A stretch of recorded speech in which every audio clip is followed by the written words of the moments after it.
मैं ताज़ियत पेश करना चाहूँगा मौलाना इकबाल को, जो पूंछ के मदरसुल ज़ियाउल उलूम के मुदर्रिस थे। उस 5 साला लड़की मरियम को, जिसको पाकिस्तान की शेलिंग में उसका पेट फट गया।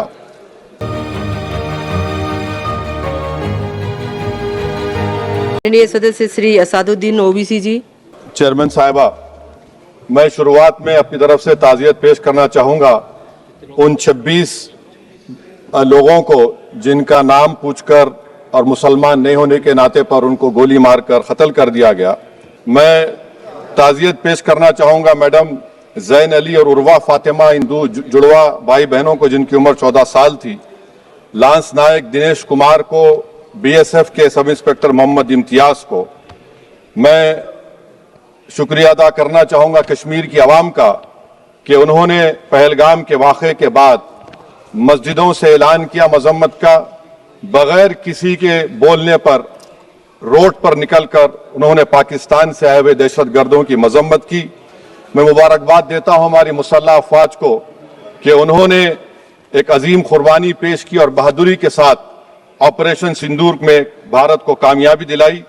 मैं मुसल्लह अफवाज ने पहले 9 दहशतगर्द ठिकानों पर उनको निशाना बनाया और सबसे मेरी नज़र में जो दहशतगर्दी के दिल पर हमला हुआ वो भावलपुर का था और 6 एयरफील्ड, 3 हैंगर और 2 रनवेज को हमने तबाह किया। बाद में ऑपरेशन सिंदूर की कामयाबी की एक अहम वजह यह थी मैडम कि मुल्क में इत्तेहाद और इत्तेफाक पैदा हो गया था, एक यूफोरिया पैदा हो गया था, मगर अफसोस कि हुकूमत ने उसका फायदा नहीं उठाया। मैं आज भी कह रहा हूं, जिम्मेदारी के साथ कह रहा हूं कि पाकिस्तानी फौज, पाकिस्तान की आईएसआई, पाकिस्तान का डीप स्टेट, उनका हयाती मकसद ये है कि हमेशा भारत को कमजोर किया जाए। और अगर हमको इन ताकतों को कमजोर करना है तो देश में इत्तेहाद और इत्तेफाक को बरकरार रखना पड़ेगा। अगर हम बुलडोजर के जरिए या फिर लिसानी जबर के जरिए या मजहबी फिरका परस्ती के जरिए अक़लियतों को निशाना बनाएंगे तो हम खुदा ना खास्ता उन पड़ोसी मुल्क के दहशतगर्द तंजीमों को कहीं कामयाब ना हो जाए। मैडम, मैं आपके सामने ये भी कहना चाहूंगा कि इत्तेहाद और इत्तेफाक इस मुल्क में जब मजबूत होगा तो हमको बैनुल अक़वामी सतह पर दिखाने की जरूरत नहीं पड़ेगी। मैं आपकी तरफ से हुकूमत से चंद सवालात करना चाहूंगा कि वजीर आजम ने कहा कि खून और पानी एक साथ नहीं बह सकते, आतंकवाद और बातचीत एक साथ नहीं हो सकती। तो मेरा सवाल आपके जरिए से वजीर आजम और हुकूमत से यह है, फिर जिन इंसानों को बैसारा की वादी में मारा गया था, क्या आपका जमीर इस बात की इजाजत देता है कि आप ट्रेड बंद कर दिए, पाकिस्तान का एयरक्राफ्ट हमारे एयर स्पेस में नहीं आ सकता, उनकी कश्ती हमारे पानी में नहीं आ सकती, ट्रेड खत्म हो चुका है डायरेक्ट इनडायरेक्टेड, आपका जमीर जिंदा क्यों नहीं है? किस सूरत से आप पाकिस्तान से क्रिकेट मैच खेलेंगे जब हम पानी नहीं दे रहे हैं? 80% पानी पाकिस्तान का हम रोक रहे हैं, यह कहकर के पानी और खून नहीं बहेगा, आप क्रिकेट मैच खेलेंगे? मैडम, मेरा जमीर तो गवारा नहीं करता कि मैं उस मैच को देखूंगा। क्या इस हुकूमत में इतनी हिम्मत है कि उन 25 मरने वालों को फोन करके कहे कि देखो हमने ऑपरेशन सिंदूर में बदला ले लिया, अब तुम पाकिस्तान का मैच देखो? बड़ी अफसोस की बात है मैडम, अकाउंटेबिलिटी किस पर है? पहलगाम किसने किया? 7.5 लाख हमारी फौज और सेंट्रल पैरामिलिट्री फोर्स है, ये कहां से 4 चूहे घुसकर हमारे भारत के नागरिक को मारे? अकाउंटेबिलिटी किस पर फिक्स होगी? एलजी पर फिक्स होगी तो एलजी को बरतरफ करिए, आईबी पर आती है तो एक्शन लीजिए, पुलिस पर आती है तो एक्शन लीजिए, मगर आप ये समझ रहे हैं कि ऑपरेशन कर दिया और हम खामोश लोग भूल जाएंगे। अकाउंटेबिलिटी फिक्स करना पड़ेगा। मैडम, डिटरेंस आपकी क्या है? आपने सर्जिकल स्ट्राइक किया, आपने बालाकोट किया, फिर ये पहलगाम हुआ, तो आपकी डिटरेंस की पॉलिसी नाकाम साबित हुई, कश्मीर की पॉलिसी नाकाम साबित हुई, 370 हटा दिया आपने एक रियासत को यूटी बना दिया और उसके बावजूद भी दहशतगर्द वहां पर पहुंच गए। तो और अफसोस मुझे इस बात का होता है मैडम कि पाकिस्तान को हम जानते हैं, पाकिस्तान और इजराइल इस पूरी दुनिया में एक फेल्ड स्टेट है और पाकिस्तान के आर्मी चीफ को, जिससे हमारे स्ट्रेटेजिक रिलेशनशिप, इसको अपना दोस्त कहते हैं, उस देश का प्रेसिडेंट उस शख्स को बुलाकर खाना खिलाता है अपने साथ जिसके भाषण से हमारे लोग मारे गए थे। तो क्या आपकी खारजा पॉलिसी कामयाब हुई? आप देख लीजिए। अच्छा, हमारे देश में एक ऐसी तंजीम है जिसका वजूद नफरत की बुनियाद पर और मजहबी अज़लियत को फैलाने के लिए बनाया गया।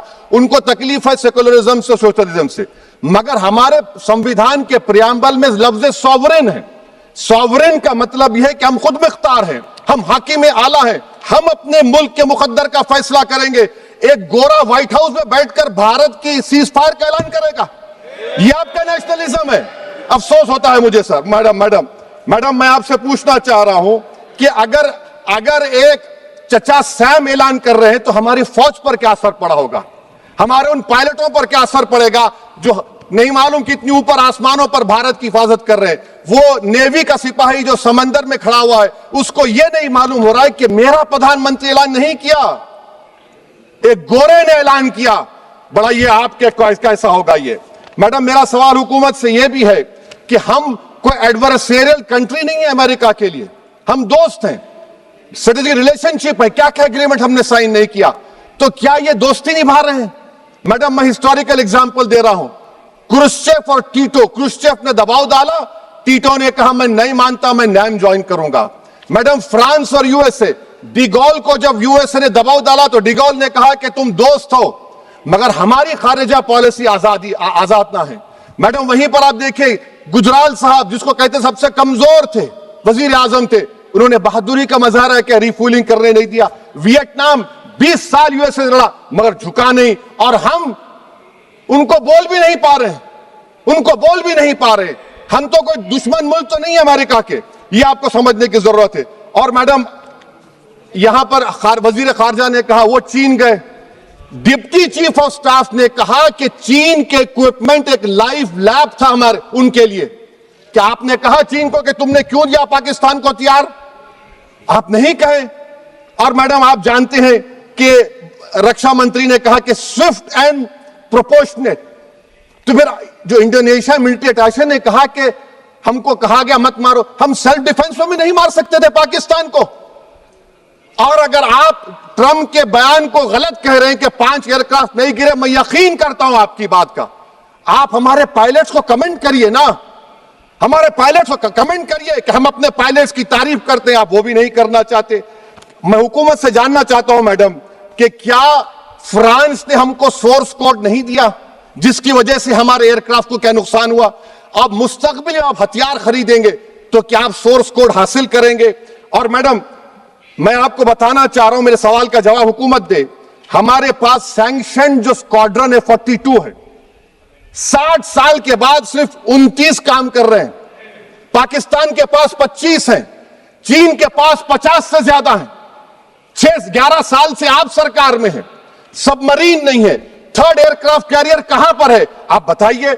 और मैडम, FATF में लाना पड़ेगा आपको। अगर आप विश्व गुरु हैं तो हम आपको चैलेंज कर रहे हैं, आप G7 के कंट्रीज को, GCC को और चचा सैम को राजी कराइए कि पाकिस्तान को, मैडम खत्म कर रहा हूं, FATF में दोबारा लाया जाए।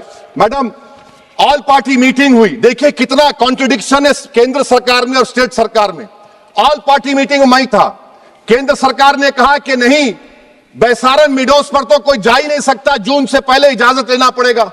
बाद में हमको मालूम हुआ कि साल भर खुला रहता मिडोस सिवाय बारिश और स्नो के। ये कॉन्ट्रडिक्शन है केंद्र सरकार में। वहां पे मैं हुकूमत से मुतालबा करता हूं मैडम आपके जरिए से कि कौमी सिक्योरिटी को, नेशनल सिक्योरिटी को, खारिजा पॉलिसी को, फॉरेन पॉलिसी को राजनीति का मुद्दा मत बनाइए, राजनीति का मुद्दा मत बनाइए। ये हमारे मुल्क में मुफाद होगा, हमारे मुल्क के इत्तेहाद और एकजुटती को आप एक वोट का जरिया मत बनाइए। और मैं एक आखिरी बात पूछ रहा हूं मैडम, क्या चीन ने हमसे कहा था कि सीज फायर कर लो? और कैसे पाकिस्तान ने हमारे पायलट्स की बातों को सुना कि हमारा कम्युनिकेशन एनक्रिप्ट नहीं है?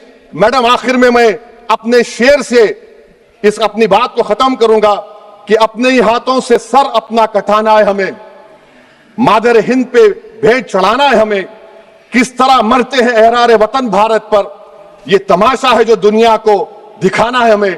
यह मैं भारत की उस बहादुर फौज के नाम पे करता हूं, मुसल्ह फौज के नाम पे करता हूं। यह शेर कहने वाला कोई बीजेपी का नहीं था, यह शेर कहने वाले का नाम शेर था, शहीद अशफाकुल्लाह। मैं फिर से हुकूमत से कह रहा हूं, पाकिस्तान टेररिज्म करेगा। आप तैयार हो जाइए। आप चीन से मोहब्बत, कितना इम्बैलेंस हुआ ट्रेड का, कितना इम्बैलेंस हो रहा है चीन से। अच्छा, जब गलवान हुआ उस वक्त भी ट्रंप ने कहा था कि मैं बात करूंगा, हमने कहा नहीं बात करेंगे, जरूरत नहीं है। आज ट्रंप हमारे से पहले बोलता है इज्जत नफ्स भी कोई चीज होती है।